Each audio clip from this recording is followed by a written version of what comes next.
시청자 여러분 안녕하십니까. 더리더 최남수입니다. 미국 연방준비제도 이사회가 추가 금리 인상을 단행할 가능성을 시사하면서 미국 금리 인상이 국내 금리 동반 상승으로 이어질 것인지 관심이 모아지고 있습니다. 미국이 계속 금리를 올릴 경우 외국 자본이 밖으로 빠져나갈 우려가 큰데 이에 어떻게 대처하는지도 우리에게 주어진 숙제입니다. 오늘 더리더는 고려대 경영대학 현주연 교수님을 모시고 미국 통화정책 변화에 따른 우리나라의 대응책을 진단해 보겠습니다.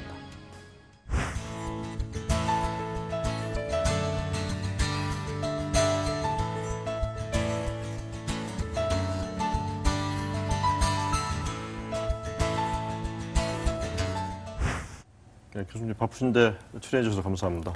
아닙니다. 불러주셔서 감사합니다. 예. 최근 글로벌 경기 흐름을 보면 이제 전반적으로 참 좋아지는 모습인데요. 특히 이제 미국 경제의 회복세가 뚜렷하다 이렇게 볼 수 있을 것 같습니다. 성장률도 높아지고 있고 이제 실업률도 낮아지고 있는데요. 미국 경기 이제 본격적인 회복세에 들어섰다고 볼 수 있을지요? 예, 실제로 미국의 경기 지표만 보면 경제 성장률은 약 2% 이상으로 증가될 것이라고 전망하고 있고요. 예. 실업률을 보면 2017년 5월 기준 4.3%로 꾸준히 감소하고 있고요. 예. 또한 소비 심리까지 개선되고 있는 등 미국의 구체적인 회복세가 나타나고 있습니다. 예. 또한 각 투자은행이나 기관들에서 미국 경제에 대한 경제 회복에 대한 긍정적인 전망치를 내어놓고 있습니다. 예. 사실은 이제 이렇게 미국 경기가 회복되는 것에 대한 좀 어떻게 보면 자신감의 표현이라고 할 수도 있겠죠. 이제 미국 FRB 연방준비제도이사위원회가 이제 금리를 올리고 있는데요. 지난해 12월에 올렸고 또 올해 3월에 올렸고 또 곧 올리겠다 이렇게 이제 그 일정까지 밝힌 상태인데요. 미국의 금리 인상의 폭과 속도 앞으로 어떻게 보시는지요? 예. 미국 연준이 사실 글로벌 금융위기 이후 포워드 가이던스라는 한국말로 하면 선제적 지침이라는 정책 기조에 따라서 시장과의 소통을 아주 중요시하고 있습니다.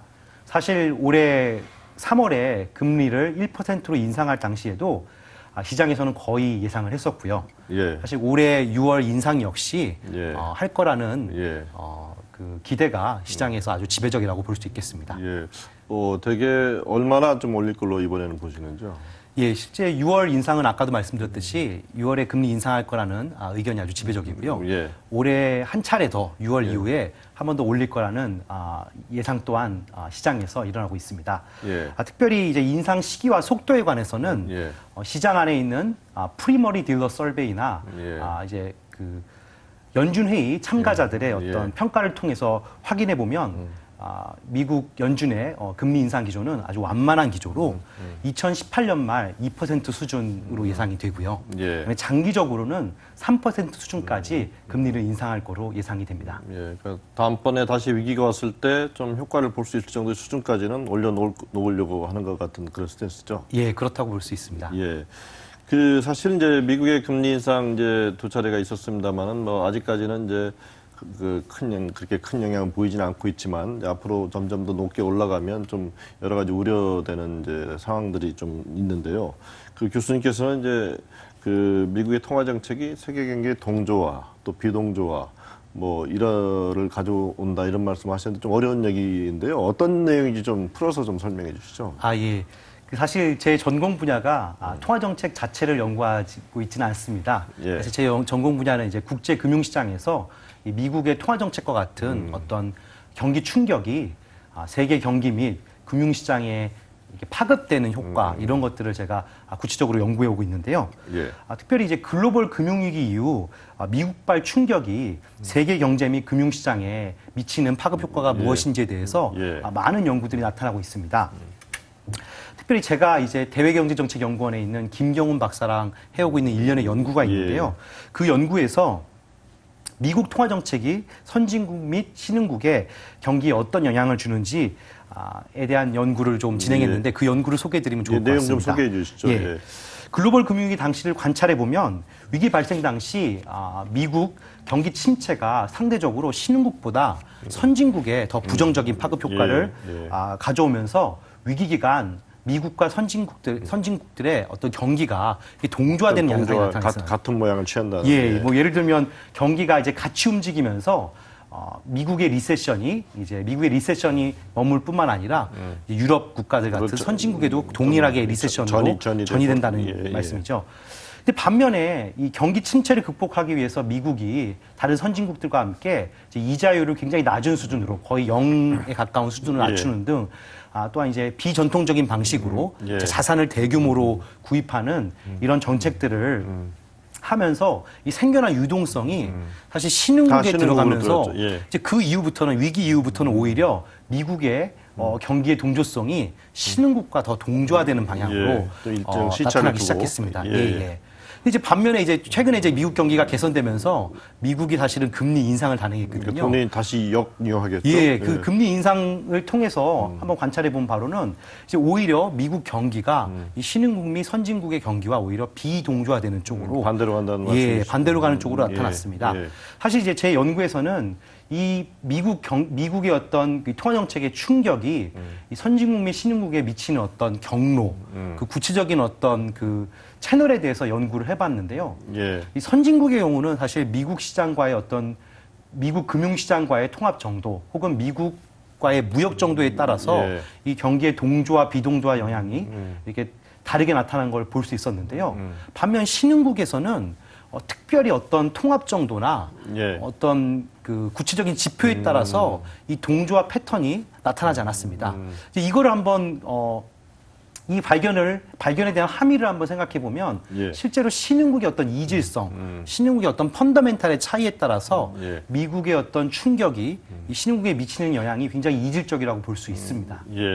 좀 그만큼 다르다는 거죠. 대신 맞습니다. 그 자금이 들락날락거리는 흐름에 더 신흥국들이 더 민감하게 영향을 받는. 그 실질적으로 어떤 그 자금의 유출입 자체가 이 충격처럼 이 신흥국에 작용을 하는 거고요. 그 충격을 받아들이는 신흥국의 일종의 펀더멘탈, 경제의 어떤 건전성 정도의 기초 체력에 따라서 그 효과가 굉장히 다르게 나타난다고 볼 수 있겠습니다.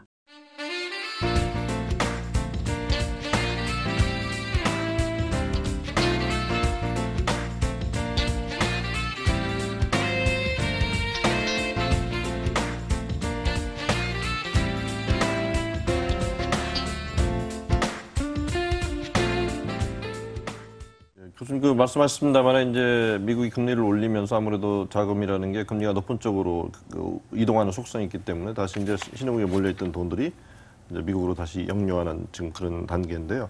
일단 당장 우리도 좀 걱정이 되고요. 그 몰려있던 그 달러 외국 자금이 이제 빠져나가면 뭐 증시도 충격을 받을 수도 있고 여러 경제에 충격이 우려되는데 어떻게 보시는지, 또 그런 충격에 잘 대처하려면 또 우리는 어떻게 대응책을 펴나가야 되는지 그 질문 좀 드리겠습니다. 말씀하신 대로 미국 금리 인상으로 이자율 차이가 생기면 자본이 이자율이 높은 곳으로 이동하게 될 겁니다.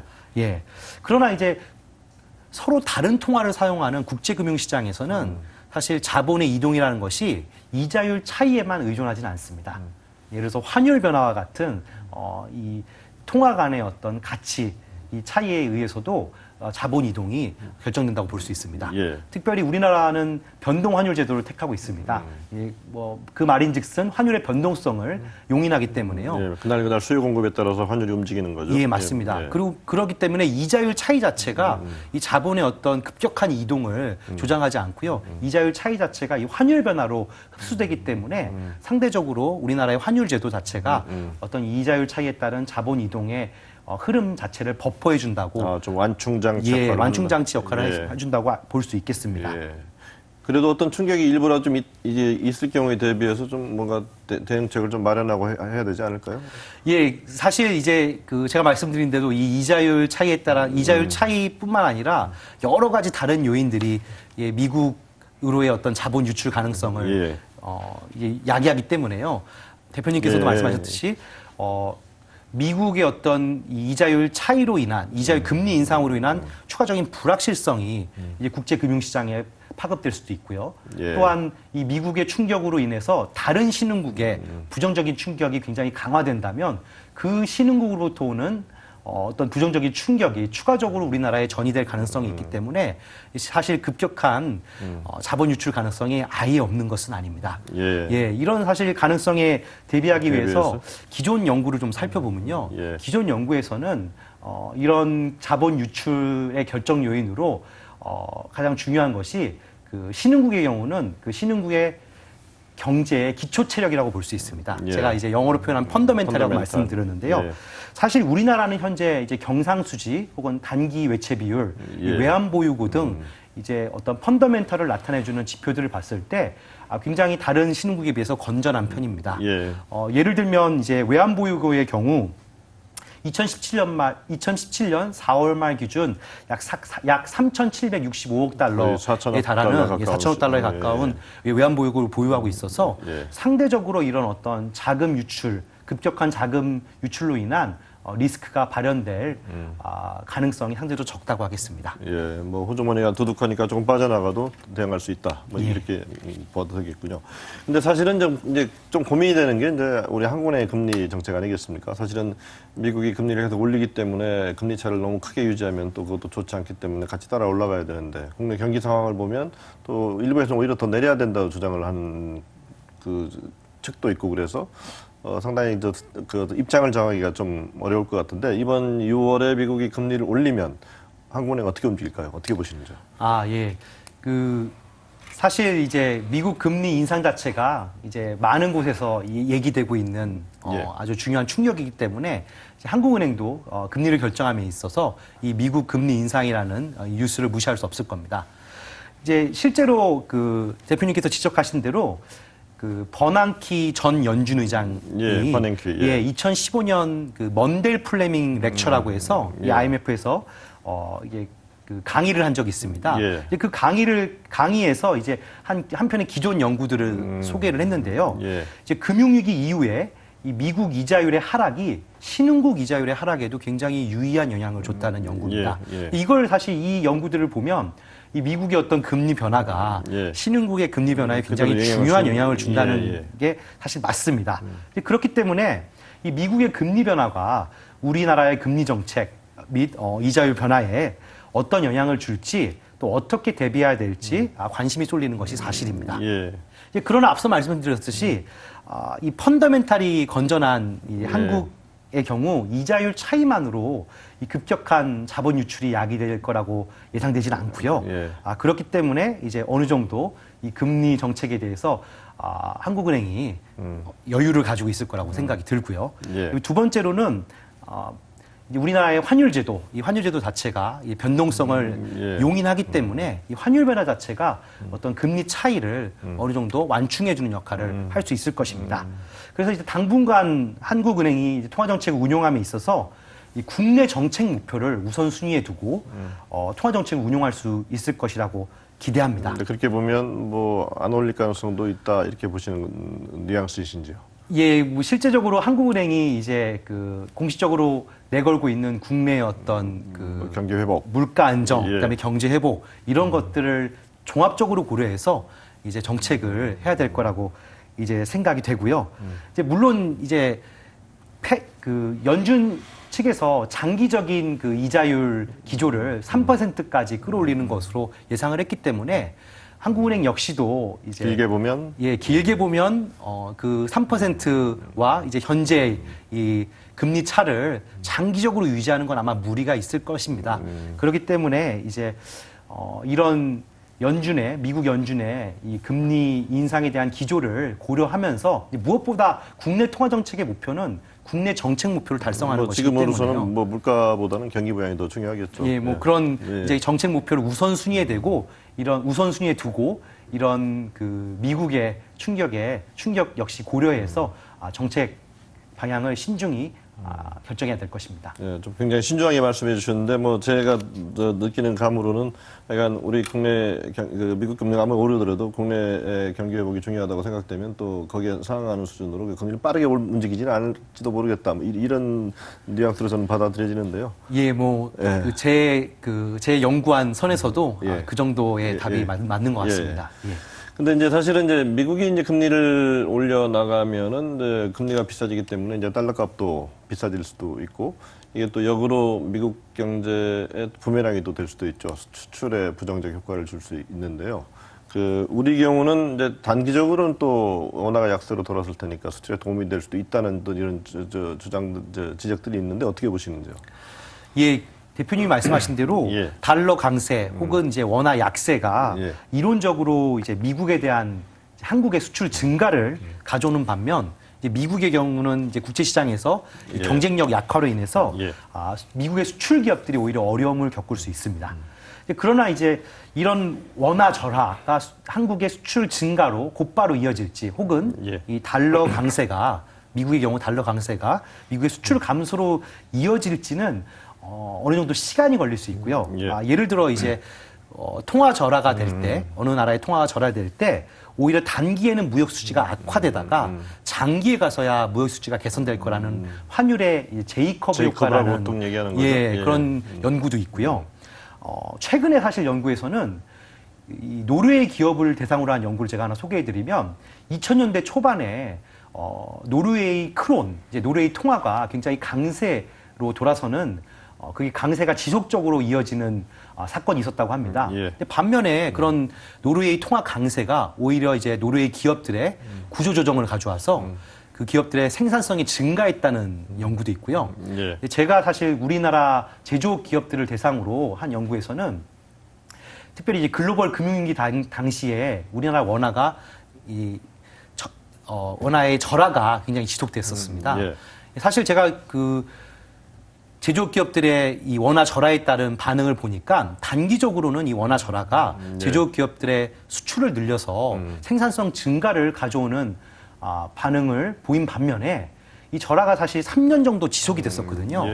그 기간 절하가 지속되면서 오히려 어떤 제조업 기업들은 이 혁신 노력이나 혹은 R&D 투자를 줄이면서 말 그대로 가격에만 의존을 하는 이 기업 정책을 펴면서 생산성이 떨어지는 경쟁력이 약화되는 기업들도 있는 것으로 제 연구 결과에서 나타났습니다.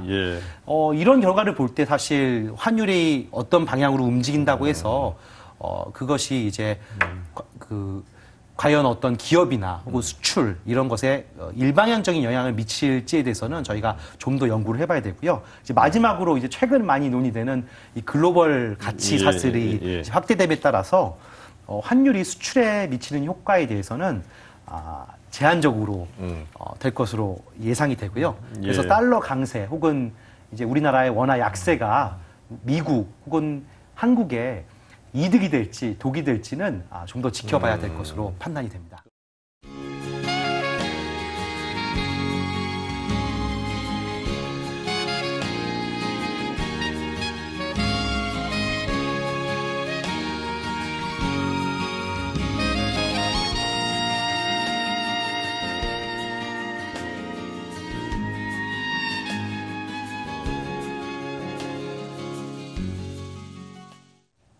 지금 이제 우리 경제 들여다보면 이제 답답하죠. 뭐 사실 최근에 수출은 좀 좋아지고 있고 또 경기 지표들이 뭐 약간 회복세를 보이고 있습니다만 아직 뭐 실업률, 특히 청년 실업률도 높고 해서 앞으로 특히 일자리 부족을 해소하기 위한 새로운 일자리 창출, 이게 굉장히 중요한 과제인데요. 지금 경기 부양을 위해서 이제 새 정부도 이제 여러 가지 정책들을 구상을 하고 있을 텐데, 지금 새 정부 초기에 어떤 정책들을 좀 집중적으로 펴나가는 게 한국 경기 회복에 도움이 되겠다. 어떤 의견을 가지고 계시는지요? 예, 사실 우리가 너무 당연한 답을 가지고 있지만 이 답대로 하기가 이제 쉽지 않아서 이 대표님께서 하신 질문이 더 어려운 것 같습니다. 이제 최근 뭐 글로벌 금융위 이전까지 글로벌 경제가 계속 글로벌라이제이션이라고 하죠. 이 세계화의 흐름을 따라서 움직였고 이 경쟁이 국내를 넘어 국제시장까지 확대되고 기업이 갈수록 이 지속적인 불확실성에 대면하고 있기 때문에 무엇보다 이제 기업이 혁신 노력을 완주하고 그다음에 이제 경쟁력을 강화하는 정책을 펴는 것이 중요할 것 같습니다. 이제 그러기 위해서는 사실 기업이 그 기업 본연의 존재의 이유와 예. 어떤 가치에 대한 것부터 새롭게 정립해야 될 필요가 있을 것 같습니다. 예. 이게 사실 기업이라는 게 새로운 가치를 조직적으로 이렇게 양산해서 예. 만들어서 그것을 체계적으로 제공하는 게 예. 기업인데요. 요즘 이 기업을 보면 이 단순히 어떤 적당한 기업의 목표를 적당한 이윤 달성에 예. 머무르고 이제 예. 안주하고 이제 이 불확실성이 높은 상황에서 예. 이제 최대한 살아남는 거에 초점을 두는 기업들이 많아지는데요. 예. 그렇게 된다면 사실 기업을 해야 될 이유가 사라진다고 보겠습니다. 예. 이제 그렇기 때문에 무엇보다 창의성을 좀 높게 여기고 이 도전을 좀 가치 있게 생각하고 그다음에 이제 새로운 것들, 새로운 가치들을 공급할 수 있는 기업 본연의 청지기적인 사명을 인식한다면 오히려 이제 자연스럽게 기업이 경쟁력을 회복할 것이라고 생각되고요. 예. 아마 이런 것들을 위한 정책들이 사실 단기적인 부양 정책보다는 예. 장기적인 차원에서 새 정부가 가지고 있는 어떤 고용 확대나 어떤 양질의 일자리 창출을 통한 어떤 그 기업의 혁신 노력을 더욱더 이렇게 격려하는데 중요한 어떤 정책적인 함의를 갖는다고 보겠습니다. 예.